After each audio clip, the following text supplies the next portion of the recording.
Whenever you're ready. Yeah. All right, so we're looking at the Romance Anónimo. This is geared mainly towards the second half, so let's just call it Romance B, right? So you start on an E major chord on the second part, but you have your G sharp here on the third string, and you have your G sharp over here. Now, at all times, I might have stressed that in the first video of this, you need to think of your fingers as hooks onto the strings and that they are hanging by the weight of the arm, right? If you feel the weight of your arm, it's going to be a lot heavier, right? Here, I actually even dare get a little closer to the neck to get extra support, right? And my thumb is basically to keep my fingers there. It's not really actually to press against or do a vice on the neck, right?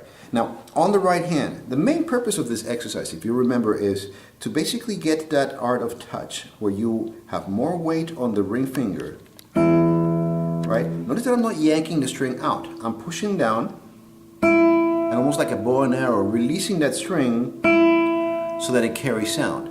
Then the middle and index, quieter, right?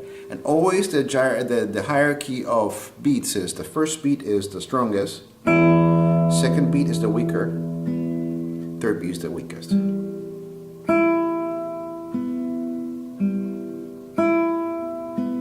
Right? And so we start.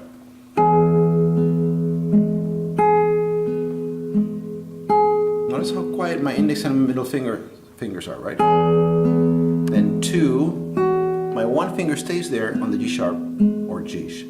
And here comes a little bit of a hard part. You make a bar on the second fret and you land your pinky on the second string 5th fret.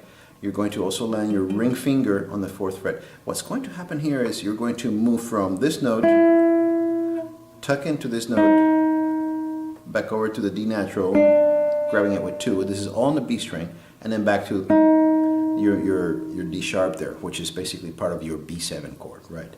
But of course here you have an F sharp bass, so you're inverted.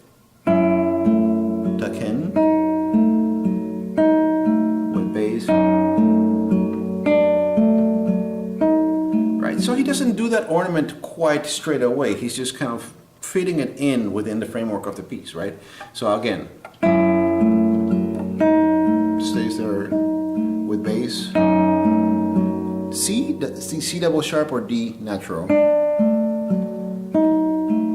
Right? Then you find yourself doing that wonderful bar of the first one, how we ended almost the first section, when you're on the 7th fret, right? And so here you really want to make sure that you grab your D sharp there, but this time you have a C sharp. Then with bass, right? So you have your B7 chord.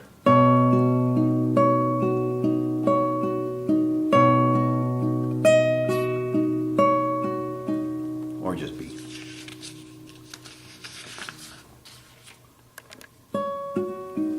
And where's the second page? Aha, here we go. And then things become a little bit easy.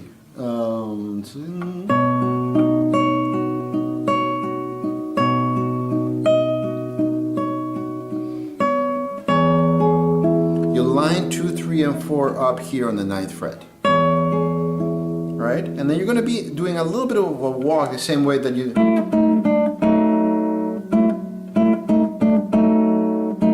Right? But he's going to do it...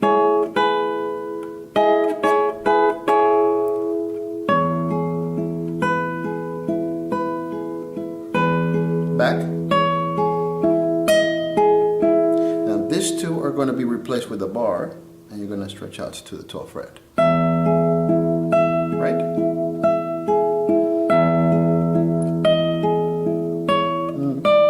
Right, it's just chromatic.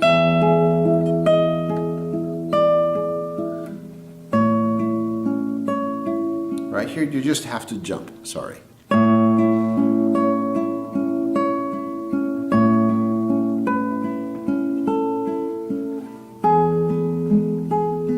Interesting, in your music you have a different version?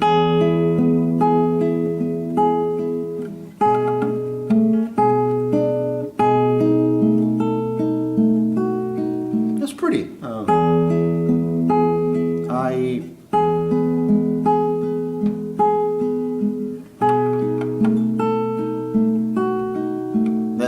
So it's just that measure. It's the second, it's that third line, first measure, where you have something different. I think that what you have there is quite pretty. So let's go with what you have in the score.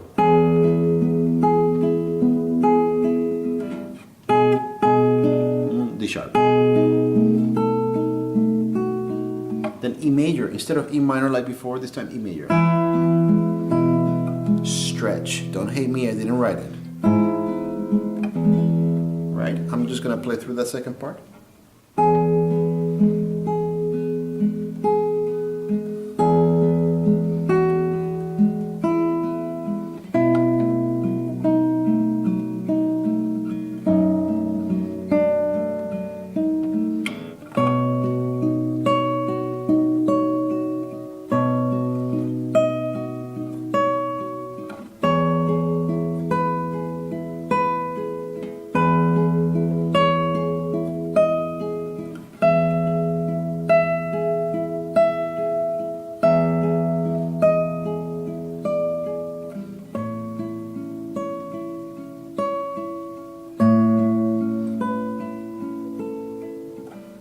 Or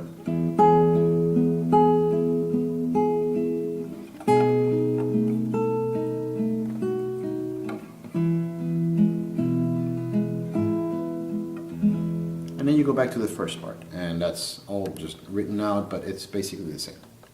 Happy practicing.